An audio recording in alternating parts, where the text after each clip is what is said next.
After Lily had been stabbed by Craig Hill, Kevin rushed her to the emergency room at Downtown General. The hospital arranged to have Dr. Willow flown in to operate on her. The surgery took hours, but she was finally sent to recovery. Dr. Willow came into the waiting room to tell Kevin the good news. He excitedly hugged her when he heard that his wife would be okay. "Thank you, doctor. We owe it all to you." She was caught off guard and blushed a little as she asked him, "Kevin, do you think you can let go of me?" Kevin immediately stopped hugging her and felt a little embarrassed. "Please don't take it the wrong way. I'm just so excited." "I understand completely, but you really don't have to thank me. I'm a doctor. This is what I do," Dr. Willow explained quietly. Seeing how shy Dr. Willow could be made Kevin smile a little. "Lily should be out of recovery soon, and then they'll take her up to her room," Dr. Willow went on.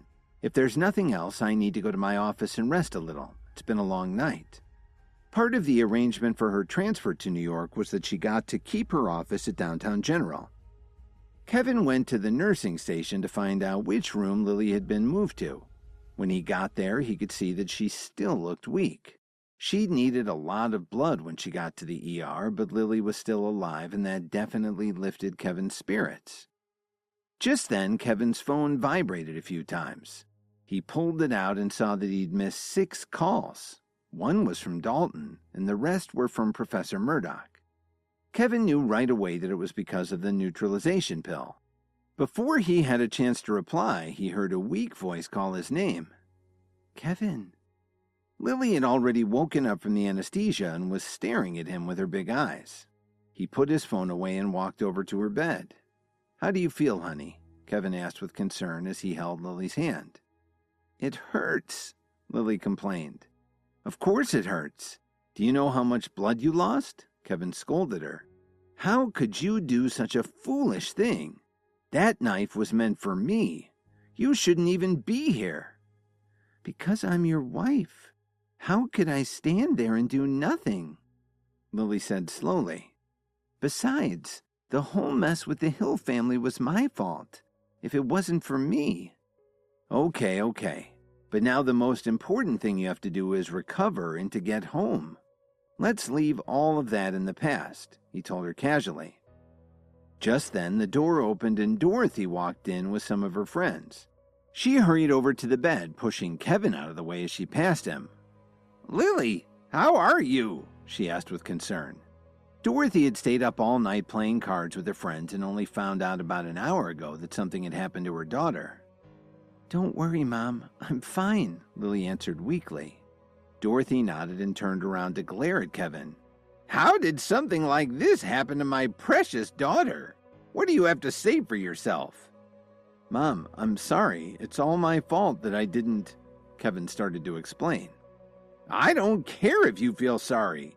If this is in any way your fault, I'll have you thrown out of the hospital immediately," Dorothy scolded him. This time, Kevin felt like he deserved to be yelled at. It was his fault that Lily had gotten injured, and he was feeling incredibly guilty as he pleaded with Dorothy. "Mom, don't be angry. I promise that—" "Don't call me Mom," she interrupted. "I wish Lily had never met you. Whether this is your fault or not, I want you out of here."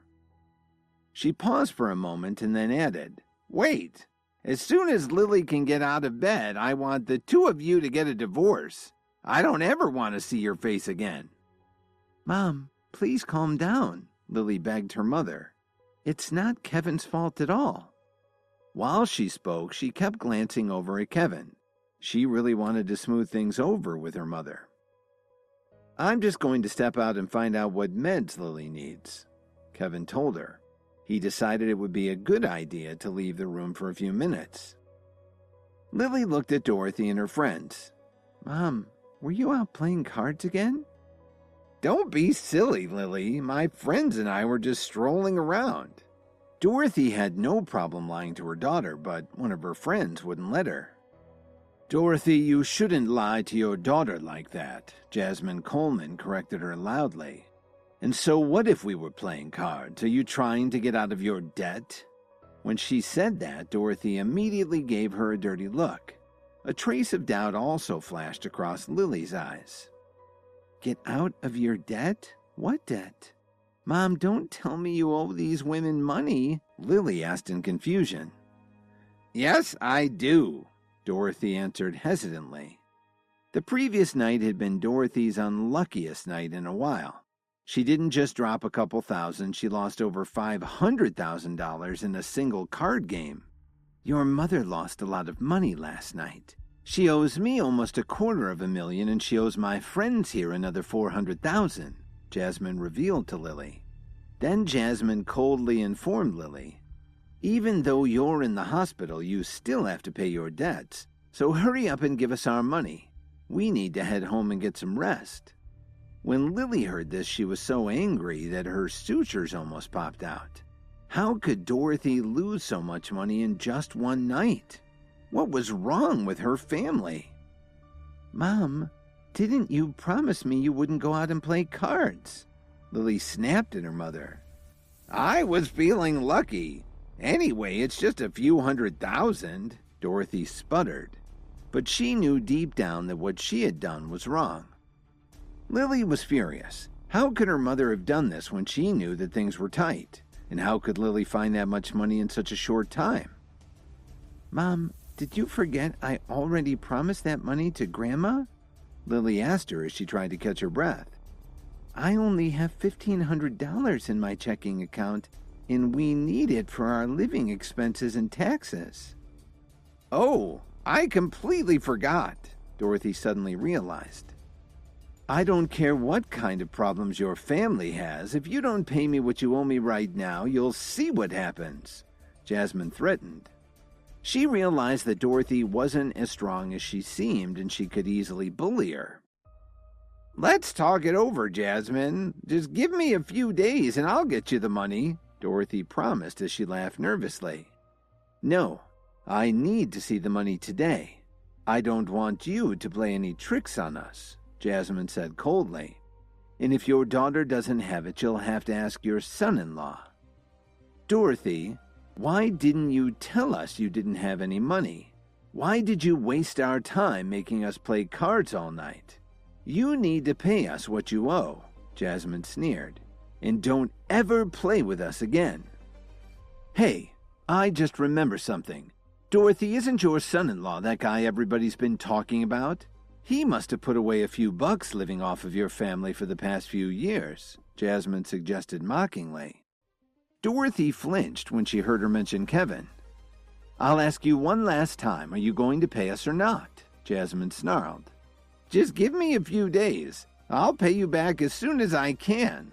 Besides, whenever you owed me money in the past, I didn't force you to pay me back like you're doing today, Dorothy implored her. How can you even compare yourself with me? My husband is in the real estate business. No matter how much money I lose, I can take care of it with a phone call. You're out of your league, Jasmine retorted as she started to lose her patience. I'll give you two choices. Either you pay me back immediately, or I'll call someone who will make you do it. Please subscribe to the Pocket FM YouTube channel and press the bell icon for instant notification. Check out our channel for more such exciting shows.